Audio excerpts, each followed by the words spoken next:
guys, it's your girl Kizzy Rock, and yes, Kizzy Rock is my birth given name. Happy Thursday, guys. Happy Thursday morning. Want to say hey to all my subscribers, new as well as season. I got a word for you. Tap in. Guys, currently driving. I'm sure you can hear that, so please bear with me with all this background noise. Want to speak to you guys about, is God asking you to move? Is God asking you to move? Is God asking you to relocate? So one of you guys had asked me in the comment section, it was a recording in regards to the pigs, the hogs, Idaho, and all that foolishness, right? Okay. So one of you guys had asked me about, I guess you wanted my version of God asking me to relocate. And I'm back and forth between where God pulled me into my, and also to my hometown. So, but I want to use this time to speak about as a whole. So what would be reasons why God asked you to relocate? There's several reasons, many reasons, right? My scripture peoples, could you help your girl out, please? What is the Bible verse in regards to a prophet is not something in their hometown or something like that?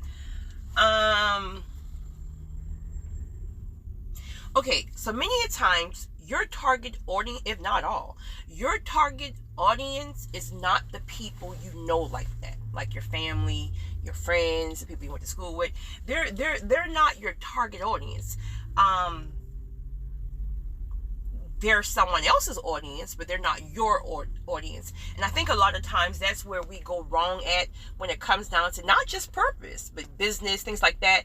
Like you start a business and then you get annoyed because you feel like the people who are your family and your friends are not like supporting your endeavors in your business. And it's just something. So that popped in my mind. So if there's any of you who are creating things, or you're like starting business right in your hometowns, they may not be your target audience. So you may want to branch out, especially now with social media. I mean, you don't even have to really relocate unless God is asking you to relocate. But don't get so frustrated because, oh my God, I've been there. Don't get so frustrated when you're not getting the support of the people right around you. Because I've been there. I've been there, my God. But God fixed that. Okay, so where God is calling you, there's purpose there. There's purpose there, and or there's destiny there. You may just be called, your purpose may be a calling in that season or seasons where God is calling you. Or again, that could be destiny, right? Where you will remain. So it just all really depends on a few things. On why God is calling you there. I think it's important for people to realize that typically your calling stays the same. Your purpose stays the same, but your calling can change in different seasons and how God uses it, and then where God uses it. So you got to be fluid in your thinking, right? So don't get all bogged down like, well, God is asking me to go here, and I don't even want to be there today. You may not be there to stay. There may be something in particular that He needs you to do as far as a kingdom assignment there, and then He may release you to go wherever. So yeah. Next, have you been asking for a spouse? Have you been asking for a husband or a wife? Then there's a good chance that if God's asking you to relocate, your peoples is going to be there. Your peoples is going to be there. So this is why your faith in your obedience is going to have to really be on fleek, because if God is giving you a conviction to go somewhere, to move somewhere, or even visit, He may just have you visit somewhere out of the country or whatever for a couple of weeks, and you're sitting here complaining about, why would you ask me to go out of the country and I ask you for a wife or a husband? And I mean, you can just give it to me right here. You can't tell God where you're going to go and who He's going to send. You don't know. You just have to be obedient to what He's saying to you. Listen, here's the thing. God is not going to force us to do anything, right? But like I stated before, He will snatch that rug on you. He will snatch it. And even then, you don't have to go. I mean, you can sit there and stay in misery, but I mean, He can make it very, very uncomfortable when He's really calling you. He really knows that He needs to use you somewhere, and He feels like you're just being disobedient, yet you're the one asked to be used. Yet you're the one who answered the call. But you want to tell Him how and when to use you, right? So it's truly sacrifice, right? So whatever reason he's asking you to move or relocate, there is something related to your purpose. There's something related to destiny. There's things that God needs you to do, and then there's blessings for you that will follow. Okay, so let's just say you've been obedient. You pack your little duffel bag, honey, and God has said it's time to move, and you don't know where he's calling. You don't know where he's telling you, right? You just know he says relocate. Okay, here's the thing. First and foremost, if God said it, he needs you to get it, right? He's calling you there. So he needs you to get it. He needs to make it clear to you. The issue is, are you in a posture to receive, to hear clearly? Okay, different ways he'll do that. Of course, he'll give it to you through the way you hear from God. Let it be through the word, downloads, nature, whatever. However you hear from God, he'll give it to you, right? And then what do? We win 35,000 confirmation. When it's something we want to do and something we like, we don't need one confirmation like, okay, God, I heard you. But let it be something you really don't feel like doing, honey. You need 37,000 confirmations. So he will use random people. He will use random people, random prophets just to come. You be somewhere in, okay, let's just say you think you heard from God that God told you Florida. Right? You got that for your own revelation. But you're still kind of struggling. Again, he wants you to be clear about it, right? So you don't make no blunders and go in a whole nother state, and then it has to be a whole process to get you back, all that nonsense. So he got to be sure that you hear clear. So you can be at the gas station pumping some gas, and you're still struggling, and then boom, somebody pops up right in front of you and almost hits your car. They're trying to back up into the gas pump in front of you, and boom, Florida tags, right? Confirmation. You may be somewhere in the line at the local grocery store, and the cashier is talking to the person in front of you, and they're saying something like, I'm going to be leaving here soon. I'm relocating because I got a job offer in Florida. Boom, confirmation, right? Then he'll send a random prophet to you. Not random, a prophet to you, and say things like, God had placed on my heart that he's calling you.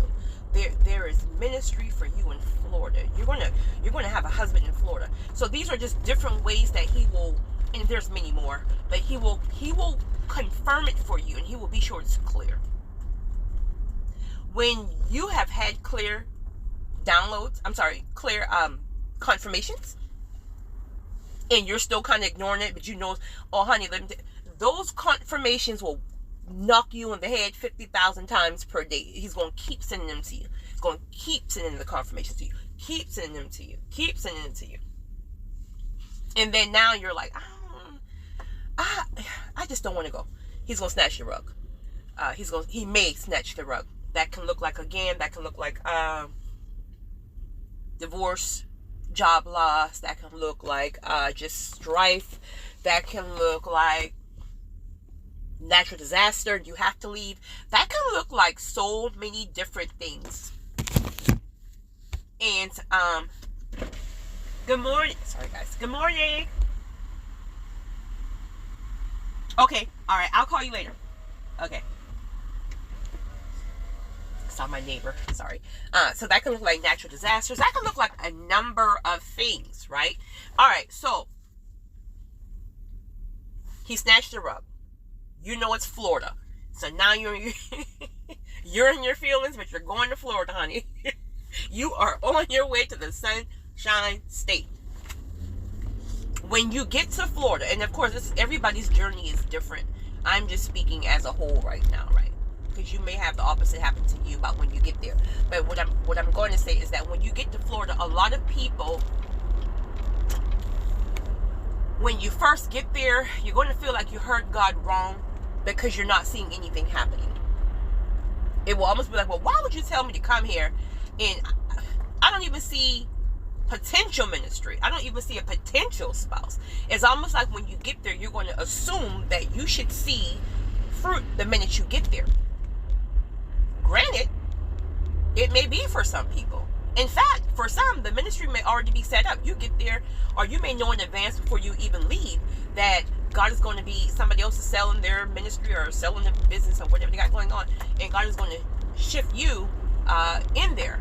But for some, when you get there, you're going to see absolutely no fruit, no potential. It doesn't make sense to you. Well, here's the thing. Sometimes God will send you first, right, before you start seeing fruits, etc., so you can really get your foot in the environment, so you can really start to build certain foundations, so he can have you encounter certain people who are going to then open doors for you. Again, this is not always right away, but you're going to start meeting people.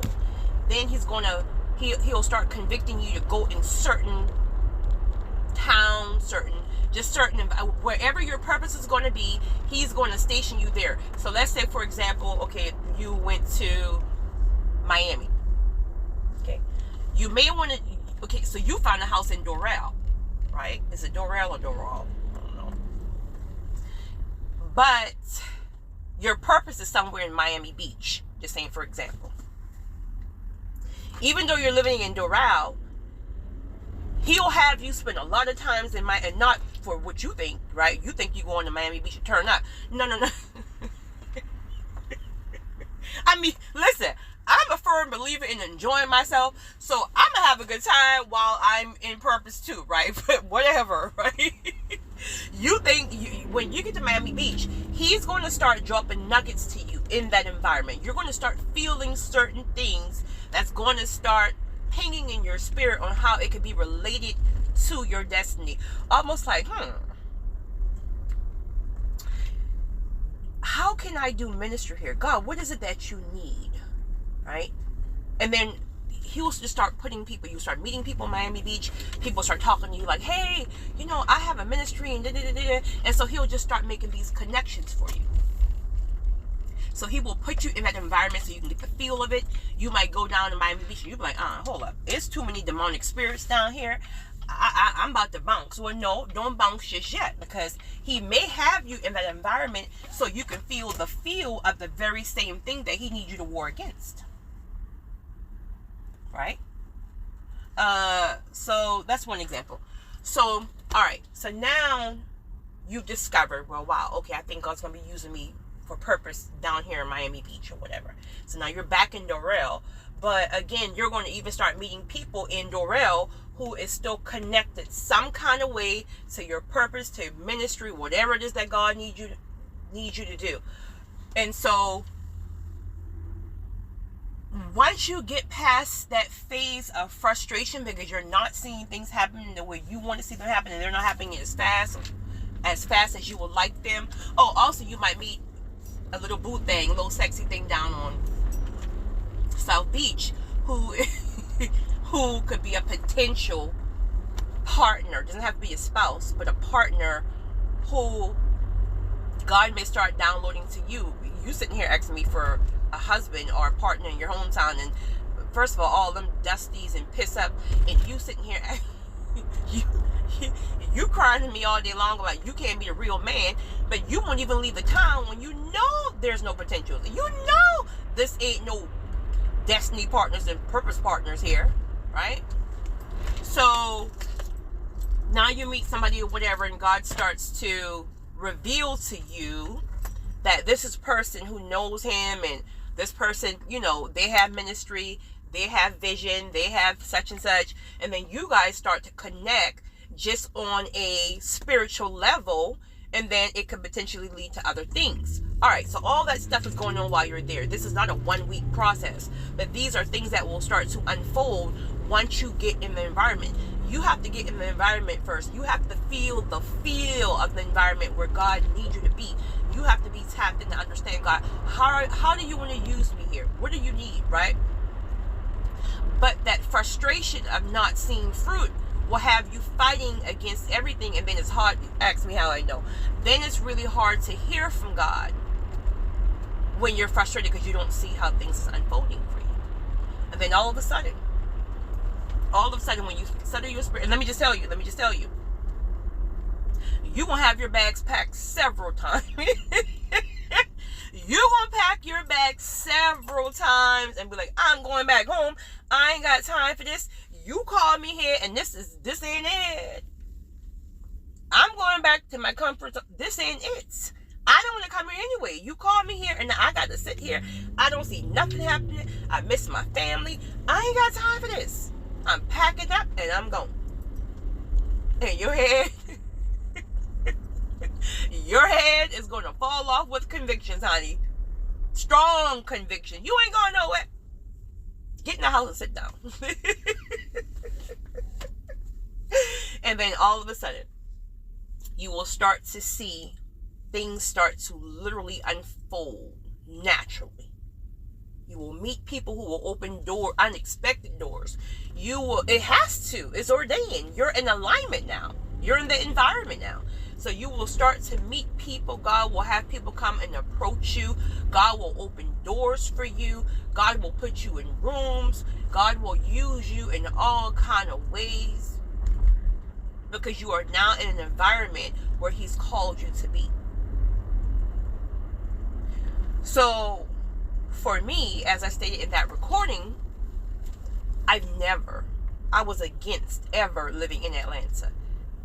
Honestly. And no disrespect to my Atlanta people, seriously. There's something heavy. And again, I'm an energy person. There's a heaviness in the spiritual realm that I don't like. But see, this is the whole thing. God will sometimes place you in environments where you want to like be all spooked out from. But that's where He really needs you to be warring against. Seriously. So God is full of grace and mercy. So I was like, God, now you've always blessed me to the point where I can live where I want to live, right? I need to be in a certain environment. I need a certain field. The energy needs to be light. It needs to be, right? So I'm like, okay, if I go, okay, can I go back and forth home frequently, right? Which is only like 4.5, 5 hours. So that's not a thing, right? But can I please, I don't want to live in Atlanta, God. In fact, I don't even think you want me. Can I just live somewhere like where I can drive back and forth? That's where you want me to be. But I don't want to live there. I want to live where I want to live, right? And of course, he blessed me. He'll work with you, right? He wants you to be comfortable. He needs you to be comfortable. But if He calls you down there, you got to go. So He blessed me with that, right? But I didn't see a fruit right away. I was annoyed. I was absolutely annoyed. And so as time went on, and it's been about, let me see, probably about 3 years now. About 3 years.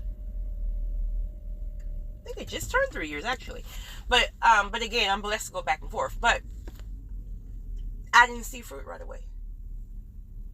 And then He would start pinging in my spirit. And see, this is another reason too on why you got to make sure that you're not so fearful to do things on your own and go places on your own. So He would ping in my spirit to go certain places, like just randomly certain places, certain environments. And I'm like, God, wait a minute, hold on. You telling me to go here? I don't have no VIP. Like, I don't even know. He was like, you don't have a VIP? Girl, you are the VIP. Are you tripping? Are you seriously? So He would just send me random places, and when I got here, these people know who I am. How the heck do you know me? I just got here. But you see, it's supernatural. And then, of course, you meet one person, then you meet other people, then this person invites you here, then there, and before you know it, it's like things start to add up and make sense. And then one of the infamous, Mr. Steve, almost a year of assignment. Right? Going from straight homeless, sleeping behind buildings and being so far from God to, eventually reconnecting with God, and, had him in a hotel for a very long time. And then he got his life on track, and now he's with the Lord, right? That was a whole purpose within itself. So, truth be told, I mean, there's so much more now that I know there's so much more purpose than just Mr. Steve. But the point is, even if it had been just Mr. Steve, that's a whole assignment, a year-long assignment within itself that God needed me to do and God needed me to be. So you see, it's not about what we want to do. It's about how God needs to use you in that place for that time. God hasn't released me yet. So obviously, I'm still in purpose. There's still work here. There's still connections here. There's still relationships here of all sorts. So it's like, I don't have the release. But if God taps me tomorrow and say, okay, job well done, I now need you in, I don't know, never mind, because I was about to say a state, and I don't ever want to live there, so I don't want to say it, I don't want to speak it, but if he ever says it, then I have to go.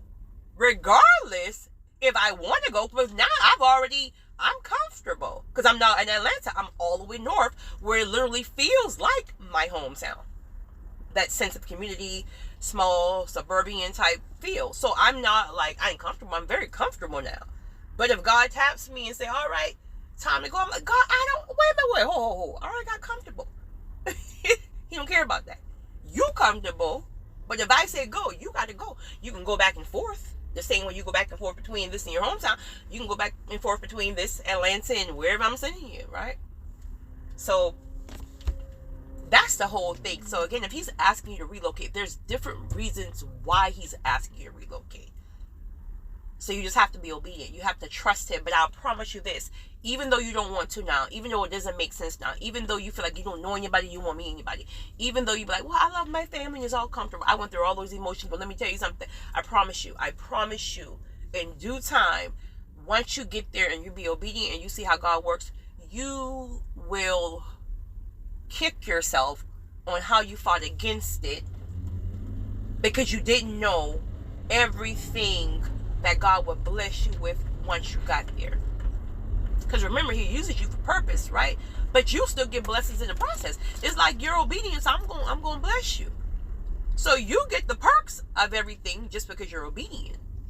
Obedience. And then also, if any of you are struggling, remember now, technology, think about it. Technology can have you connected with your family like more than when you're home. When you're back home, honestly, how often do you like see your family, unless you're one of those people who still lives at, like those big family houses or whatever. You might see your siblings and you might go over there once a week, once every 2 weeks. With technology now, you're talking to each other every day. It's like you never even left, right? And then again, you still go back and forth. So that is my advice to anybody who you feel like God is asking you to relocate. Guys, it's pollen or whatever it is really bugging me, so please bear with me. But just pack your duffel bag. Don't worry about you don't know anybody, because come on over. He will send you people. Speaking of that, not only will he send you people, some of these people will be more loyal, because some of these people are going to be your soul tribes and just kingdom partnerships, kingdom destiny helpers, things like that. So some of these people will feel even more natural to you than even the individuals that you left. So I wanted to share that. No, it's not easy, but you just got to trust him, and you got to step out on faith and know that he's going to take care of you, and he's not calling you someplace that he is not going to use you. So that's my advice. You guys have a great one and have a great day. It's your girl, Kizzy Rock.